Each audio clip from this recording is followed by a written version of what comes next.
చేసింది. So good luck. So all the best. God bless you. Ravi.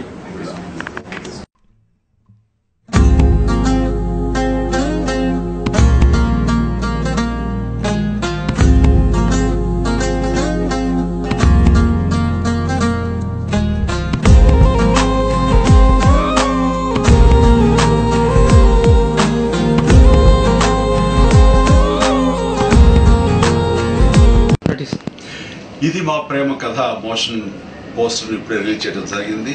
అది Ravi request మేరకు నేను నో అనలేకపోయాను. అండ్ మోషన్ పోస్టర్ చూసిన తర్వాత చాలా ఇంప్రెసివ్ అనిపిస్తుంది. ఈ టైంలో ఈ సందర్భంగా డైరెక్టర్ కార్తీక్ కూడా నేను మనస్ఫూర్తిగా నా శుభాభినందనలు తెలియజేస్తున్నాను. I wish entire team all the best. Good